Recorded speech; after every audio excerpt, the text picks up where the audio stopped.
श्रुति ने दरवाज़ा खोला और एकांश को देखकर वो एकदम शॉक्ड हो गई और उसने उसको देखकर पूछा, एकांश, रात के 1 बजे आप यहाँ पर? क्या हुआ? ठीक तो है? और आप इतनी टेंशन में क्यों लग रहे? कुछ हुआ है क्या? सब ठीक तो है ना? वो आगे कुछ बोल पाती उससे पहले एकांश ने उसकी कमर में हाथ डाला और उसे अपनी तरफ खींचा और उसकी कमर को कसते हुए उसके होठों पे अपने होठ रख दिए। और उससे पहले श्रुति को रिएक्ट कर पाती वो अपनी लिप्स को मूव करने लगा और उसे बहुत डीपली किस करने लगा। ये देखने के बाद श्रुति की आंखें एकदम से बड़ी हो गई। वो हैरानी से एकांश के फेस की तरफ देख रही थी बिकॉज एकांश अभी बहुत अकेला फील कर रहा था और बहुत ज़्यादा स्ट्रेस में था। उस टाइम उसको श्रुति के अलावा किसी का नाम याद नहीं आ रहा था, तो वो डायरेक्ट श्रुति के घर ही आ गया। और अभी वो जो कर रहा था उसे खुद को भी नहीं पता था वो क्यों कर रहा था। कुछ मिनट बाद जब दोनों की किस ब्रेक हुई, एकांश ने उसकी तरफ देखा और श्रुति की आंखों में आंखें डालकर बोला, Shruti, I need you so much. अगर आज मैं तुम्हें अपना बना लूँ इसमें कोई प्रॉब्लम तो नहीं है? अगर आज मैं अपनी सारी हदें भूल जाऊँ तो तुम्हें कोई प्रॉब्लम तो नहीं है? अगर आज मैं अपनी लिमिट क्रॉस कर दूँ कोई प्रॉब्लम तो नहीं है? आई प्रॉमिस मैं तुम्हारा साथ कभी नहीं छोड़ूंगा। इन 4 सालों में तुम्हारा साथ नहीं छोड़ा तो आने वाले सालों में क्या ही छोड़ूंगा।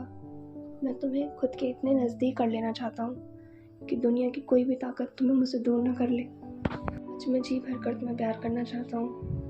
क्या तुम मेरा साथ दोगी? क्या तुम्हें मुझ पर विश्वास है? प्रॉमिस कभी तुम्हारा ट्रस्ट नहीं तोड़ूंगा। आज जिससे पहले कुछ और बोल पाता उससे पहले श्रुति ने उसके होठों पे अपनी उंगल रख दी और उसको देखकर बोली, विश्वास है तुम पे खुद से भी ज़्यादा। इस दुनिया में अगर तुम मुझे खाई में भी धक्का दोगे ना तभी मैं खुशी खुशी मर जाऊंगी, क्योंकि खाई में धक्का तुमने दिया होगा। और मैं तो तुम्हारी उसी दिन हो गई थी जब तुमने मुझे अपने दिल की बात कही थी। मेरा मुझ में कुछ है ही नहीं, सब कुछ तुम्हारा है। और वैसे भी दिल तो मैं तुम्हें कब का दे चुकी हूँ। रहा ये आज इसे भी तुम्हारे नाम करती हूँ। और मुझे तुम पर विश्वास खुद से भी ज़्यादा है। मुझे पता है तुम मुझे कभी धोखा नहीं दोगे, ज़िंदगी भर मेरा साथ दोगे। तो ये सब कुछ शादी से पहले हो या शादी के बाद, क्या फ़र्क पड़ता है? मुझे बस तुम्हारा साथ चाहिए और तुम्हारी खुशी के लिए तुम अपनी जान भी दे सकती हो। मुझे इससे कोई प्रॉब्लम नहीं है क्योंकि इसमें तुम्हारी खुशी है और जिस चीज़ में तुम्हारी खुशी है मेरे लिए दुनिया की सबसे खूबसूरत काम होगा वो। बस ये सुनने की देरी थी कि एकांश ने श्रुति को अपनी गोद में उठाया और अपने पैर के सहारे से वो दरवाज़ा बंद कर दिया और उसे गोद में उठाकर श्रुति के रूम में लेकर आया और उसे धीरे से उस बेड पर लिटा दिया। और श्रुति ने अपनी आंखें बंद कर ली। उसकी सांसें एकदम तेज थी और उसकी दिल की धड़कनें 100 की भी स्पीड से बढ़ रही थी। श्रुति और एकांश के रिश्ते को 4 साल भले ही हो चुके हों, पर आज से पहले उन्होंने कभी अपनी लिमिट्स क्रॉस नहीं करी। जाने आज एकांश को क्या हो गया था, वो आज खुद भी कंट्रोल ही नहीं कर पा रहा था। धीरे से श्रुति के फेस के पास आया और उसके कान के पास आकर बोला, अभी भी टाइम है, सोच लो। उसने अपनी आंखें खोली और उसकी आंखों में आंखें डालकर कहा ना, मेरा सब कुछ तुम्हारा है, तुम्हें जो करना तुम कर सकते हो, मैं तुम्हें चाहकर भी नहीं रोकूंगी। ये सुनकर एकांश के चेहरे पे एक स्माइल आई और वो श्रुति की नेक के पास आया और वहाँ पर किस करने लगा। और श्रुति की सांसें एकदम गहरी होती चली गई और उस रूम का टेम्परेचर एकदम बढ़ गया। दूसरा एक दूसरे के इतने नज़दीक आ चुके थे कि हवा भी आने के काबिल नहीं थी। पूरे रूम में श्रुति की सिसकियों की आवाज़ और एकांश की सांसों की आवाज़ आ रही थी। धीरे धीरे एकांश ने श्रुति को उसके कपड़ों से आज़ाद कर दिया और खुद को भी अपने कपड़ों से आज़ाद कर दिया। और उस काली रात में उन्होंने अपने सबसे खूबसूरत पल जिए एक दूसरे के साथ। रात उनके लिए और ज़्यादा लंबी होती चली गई। उस दिन उनकी सारी जो भी बीच की छोटी मोटी दूरियां थी वो सारी दूरियां मिट चुकी थी। वो एक दूसरे के इतने करीब आ चुके थे कि उन्हें भगवान पे दूर नहीं कर सकता था।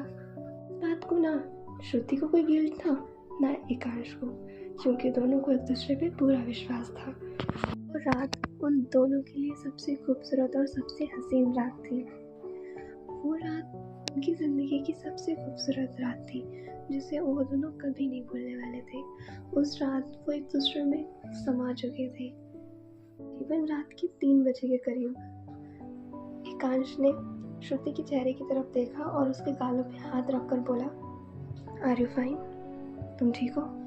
इस टाइम श्रुति को बहुत ज़्यादा शर्म आ रही थी, बिकॉज आज वो एकांश के सामने ऐसी हालत में थी जिस हालत में वो खुद को एकांश के सामने कभी इमेजिन भी नहीं करती थी।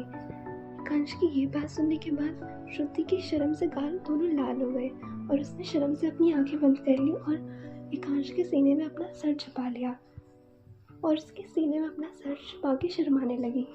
उसकी धड़कनें तो जैसे 100 की स्पीड में चल रही थी और उसकी गहरी सांसें जिन्हें वो कंट्रोल करने की कोशिश कर रही थी, वो तो एकांश की आंखों में भी नहीं देख पा रही थी। आखिरकार उसे शर्म ही इतनी आ रही थी। उसने तो सोचा भी नहीं था कि आज कुछ ऐसा होगा, पर हमेशा जैसा सोचते हैं वैसा नहीं होता और जैसा नहीं सोचते वैसा हो जाता है। एकांश श्रुति को ऐसा शर्माता हुआ देखकर उसके चेहरे पे एक डर वाली स्माइल आ गई और वो श्रुति की कमर में चुटकी काट कर कहता है, हस्बैंड तुम्हारा अभी से शर्मा रही हो? अब किस बात की शर्म? ऐसा कुछ है तुम्हारे अंदर जो अब मैंने ना देखा? हमारा सब कुछ तो मैंने देख लिया, कुछ बाकी रह गया क्या देखने के लिए? अब तो तुम्हारी बॉडी में ऐसा कुछ नहीं है जो मुझसे छुपाओ, तो अब शर्माना बंद कर दो। या ऐसा कुछ रह गया जो मैंने ना देखा हो? दिखाना जरा। सुनने के बाद श्रुति बहुत ज़्यादा शर्मा गई और उसने उसकी छाती में एक मुक्का मारा और कहा, क्या कह रहे हैं आप? चुप रहिए प्लीज़। एकांश को देखकर बोलती है, प्लीज़ अभी ऐसा कुछ मत बोलो, मुझे बहुत शर्म आ रही है।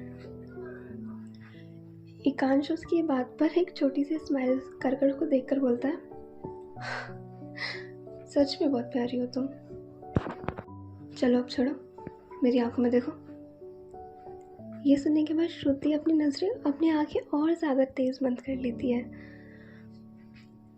एकांश उसके चेहरे पे अपना हाथ रखता है और उसके फोरहेड पे किस करके कहता है, तुमने आज मुझे दुनिया की सबसे खूबसूरत खुशी दी है।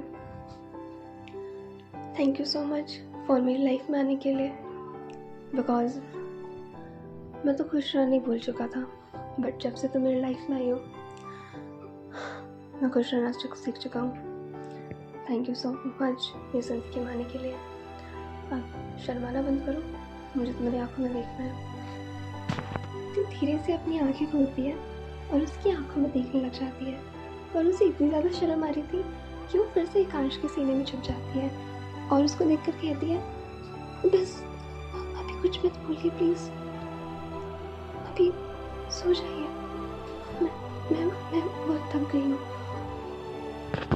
ये सुनकर एकांश के चेहरे पे एक शैतानी स्माइल आ जाती है और उसके कान के पास आकर कहता है, स्पीड अच्छी है ना मेरी?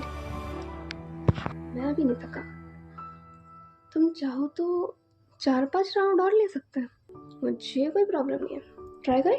ये सुनने के बाद श्रुति अपने चेहरे को और ज़्यादा एकांश के सीने के अंदर घुसाते हुए बोलती है, प्लीज़ कुछ मत बोलो अभी, प्लीज़ ऐसी बातें मत करो प्लीज़, मुझे बहुत शर्म आ रही है, प्लीज़ मत करो। ऐसी हरकत देखकर एकांश हंसते हुए बोलता है, पागल हो तुम सच में।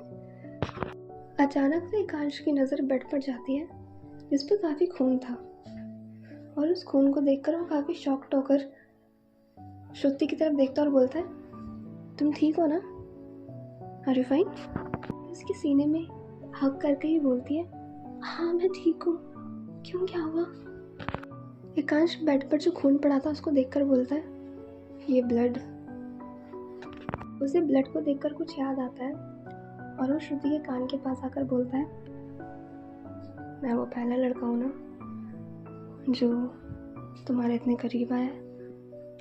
अपनी आंखें और टाइटली बंद करते हुए कहती है, कोई शक है क्या? एकांश उसके कान के पास किस करते हुए बोलता है,